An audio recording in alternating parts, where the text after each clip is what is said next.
안녕하세요. 야구를 좋아하는 웨이니입니다. 구독과 좋아요, 알람 설정 부탁드립니다. 제 커뮤니티의 KBO 개거품 시대에 들어서는 시발탄이자 향후 장기적으로 망조가 될 수 있는 사건이 이태근의 4년 50억 계약이라 언급한 바 있습니다. 굳이 사건이라고 언급한 건 여러 가지의 의미를 담고 있습니다. 현금 트레이드하는 과정에서 훗날 밝혀지기를 이미 사람들이 심증은 어느 정도 갖고 있었는데 이면 계약이 실존했다는 게 드러나면서 문제가 생겼기 때문입니다. 지금의 거품의 수요와 공급으로 이루어진 것이라 논란이 될 게 없다는데 저는 반대되는 입장입니다. 이태근 때부터 지금까지 순수히 수요와 공급의 논리로 FA 시장 가격이 변동하지 않았던 건 야구팬이면 누구나 다 압니다. 이 논리로 현재까지 이어진 시장 상황이 거품이 아니라고 하는 건 당시 야구판 상황을 모른다, 아니면 안 봤다라고 밖에 생각이 안 듭니다. 이걸 설명하기 위해서 지루하지만 예전 이야기를 시작하겠습니다. 말을 해두고 시작을 하는데 이태근은 솔직히 잘못은 없다. 저를 포함한 시청자분들 모두 돈을 몇십억 더 준다는데 저의 가치는 그 정도 안 됩니다. 적게 받겠습니다 하는 바보는 없다. 당연히 주면 받는 게 자본주의 사회에서 맞다. 거품 논란에서 벗어날 수는 절대 없는 건 이장석이 시장의 검은 손길로 직접 개입했기 때문이다. 한 구단의 구단주가 시장에 개입할 수 있는 건 당연하지만 사사로운 부당한 이득에 대한 욕망을 갖고 개입했는 게 문제였다. 모두가 알다시피 발표는 25억 플러스 선수 2명으로 LG가 이태근을 영입했다. 밀린 가입비와 회원비를 내기 위한 명목 아래 팀 간판 선수를 보내는 초강수를 두면서 현금 트레이드를 이장석이 단행했었다. 당시에는 모두가 이해한 트레이드로 구단을 위한 선택으로 여겨졌었다. 사람들이 여기서부터 의아하기 시작했다. 마일령도 돈 받고 파는데 돈이 필요한 구단이 황재균을 돈을 안 받고 팔았는 것에 의문이 생기기 시작했었다. 당시에 황재균은 3루수 초유망주이며 3년차부터 바로 두각을 보였고 지금으로 치면 발빠른 노시환이라 될 정도라 봐도 무방하다. 황재균이 롯데에 처음 넘어왔을 시절 아버지께서 입버릇처럼 말씀하셨는 게 홍현우처럼 될 거라고 극찬을 아끼지 않았던 그런 평가를 받던 선수였다. 아무리 못해도 10억은 얹어도 절대 못 살 선수여서 의심이 많았다.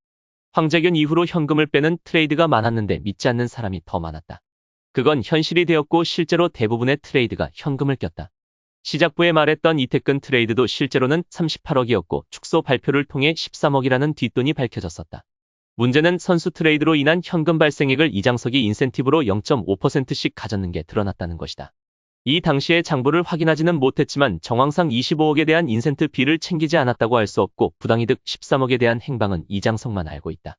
이 과정에서 발생한 비리와 뒷돈이 결국 FA 시장까지 영향이 갔다는 게 정론인데 사실 이태근은 4년 50억을 받을 실력이 되지는 못했다. 저 당시 50억이라는 금액은 S+급 이상만 받을 수 있는 초고액이었고 2006에서 2009년까지 중견수인데 우르크 130 이상을 찍어주니 타격은 S등급이라고 보는 시선에는 찬성하는 바이지만 센터라인인 중견수는 수비가 중요하기에 복합적으로 보면 A+ 느낌이 아닐까 싶다.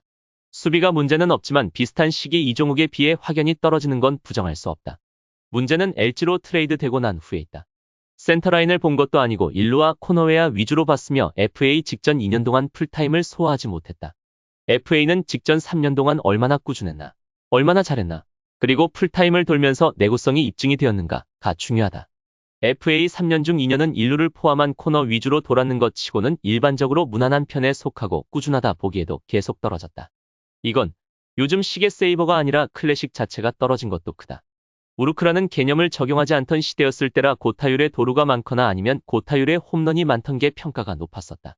부상으로 풀타임을 소화하지 못한 게 크지만 도루도 팍 줄고 홈런 수도 급격히 줄어들며 타율도 2011에 3할이 무너졌다. 1년도 아니고 2년 연속 이태근은 허리 부상으로 발목이 잡혔다.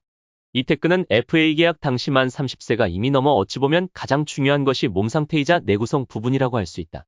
이것마저 낙제점을 받으며 사실 3부분 다 모자라다고 볼 수 있다. 커뮤니티 글에도 언급했지만 25억 근처가 적정가라고 본다.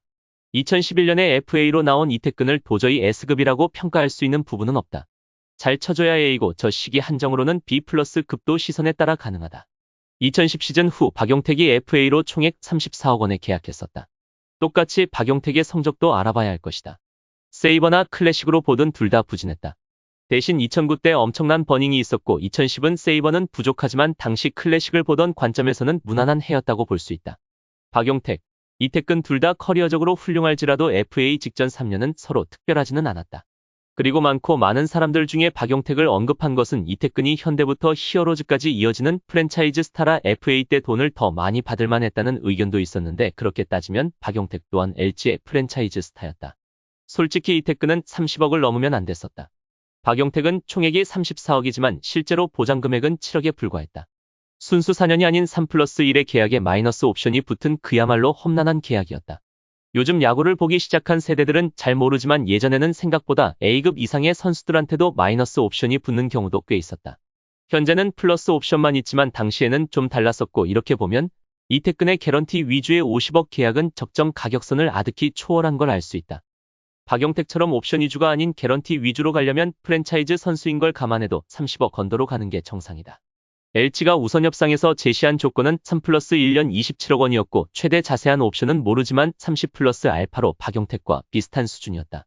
그리고 같은 현대 출신인 박진만이 삼성으로 4년 39억에 넘어갔는데, 아무리 몇 년 차이가 나서 물가가 다르다지만 KBO 역사상 최고의 유격 수비를 자랑하며 타격도 꽤 좋은 박진만보다 개런티가 더 높다는 건 비상식적이라는 의견이 그때나 지금이나 대다수다.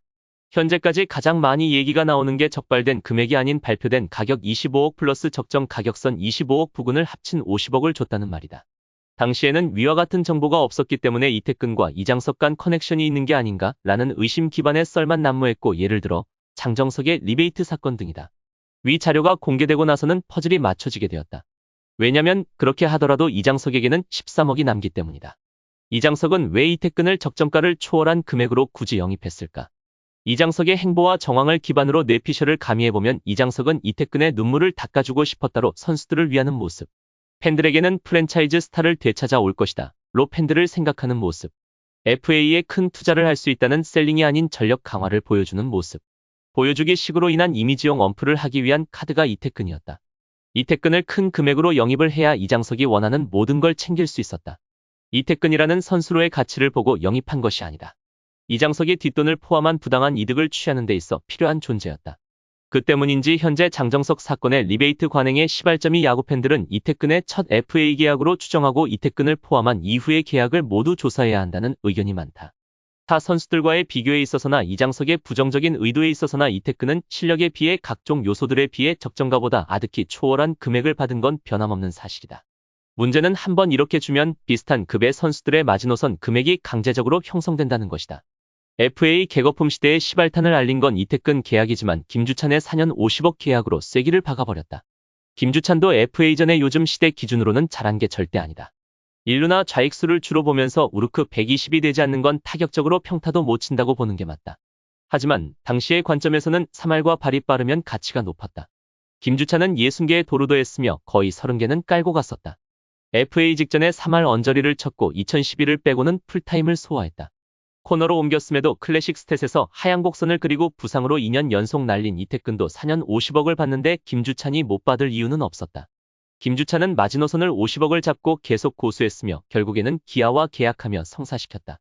이태근 하나로 애매모한 급의 선수들도 전부 50억이 마지노선이 됐다. 이 계약들은 그 다음 해에도 영향을 끼쳤다. 이종욱은 이태근보다 개런티가 더 높은 4년 50억 계약으로 이어진 것이다.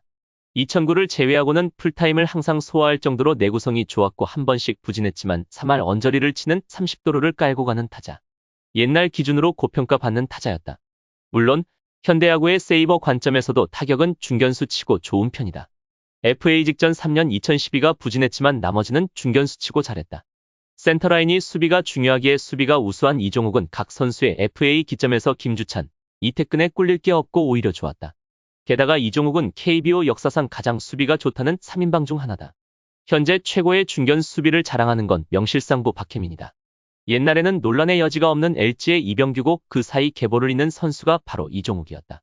팩트는 이종욱 입장에서도 4년 50억 밑으로 계약할 이유가 없다. 이 계약 하나로 20에서 30억의 마이너스 옵션이 있을지 모르는 선수들이 50억으로 갑절 가까이 뛰었는데 거품이 아니고 뭐란 말인가. 이장석의 뒷돈을 만들기 위한 포석과 장난질로 시작된 것인데 이게 시장의 수요가 공급의 논리로 형성된 가격으로 보이는가? 아니다. 어느 순간 선수들한테 이태근은 치트키가 되어버렸다. 여담으로 저희 팀으로 넘어왔던 손시현도 예전에는 10에서 15억으로 계약하는 수준의 실력을 가진 선수였다. 타격은 많이 약하지만 수비가 확실히 견실한 선수. 박진만의 계약과 8에서 9년가량 차이 나는 만큼 물가도 차이가 나지만 둘의 기량 FA 계약한 시점은 모든 부분에서 하늘과 땅 차이다. 아무리 시간이 흘렀다지만 9억밖에 차이가 나지 않을 수준은 아니다. 같은 해 하나로 이적한 이용규, 정근우도 50억 밑으로 받을 이유가 전혀 없다. 둘 다 이태근, 김주찬보다 훨씬 팀에 도움되는 선수고 게다가 정근우는 이미 이루수 고트의 길을 걷고 있었다. FA 직전 기량이 떨어졌다 한들 앞에 둘보다 기량이 뛰어난 건 부정할 수 없다. 나중에는 그보다 아래급 FA에도 영향을 끼쳤다.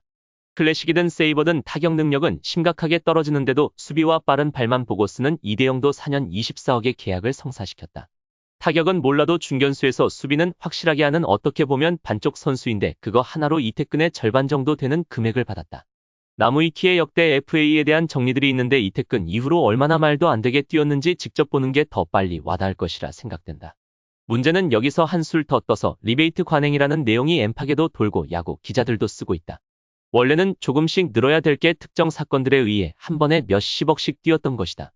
KBO는 이태근 이후로 순수하게 시장의 논리로 움직이며 FA 금액이 형성되는 시절은 이미 지났고 없다고 보는 게 맞다.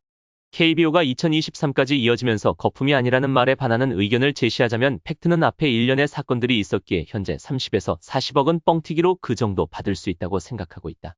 이제는 더 이상 KBO 선수들이 NPB에 진출해서 큰 돈을 노리지 않는다. 이미 거품이 껴버릴 대로 껴버린 KBO에 남으면 그만큼 받는데 굳이 왜 가나? 아니 훨씬 더 받고 있다고 볼 수 있다.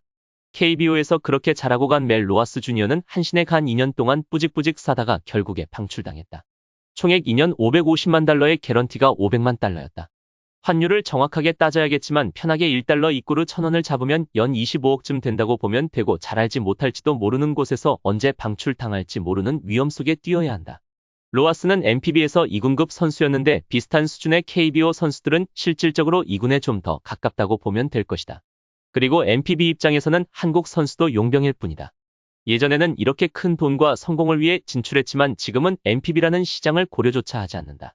가면 대부분의 선수들이 2군에 처박힐 게 뻔하고 돈도 벌기 힘든데 KBO에서 NPB 준척급 금액을 주는데 굳이 갈 이유가 있겠나.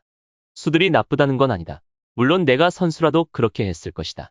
문제는 두 단계나 위급의 리그에 도전하지 않을 만큼 이장석과 부당 이득을 취하려는 걸리지 않은 단장급들의 장난질에 거품이 풍성하게 껴있다고 봐도 무방하고 현재 KBO라는 걸 끝으로 영상을 마칩니다.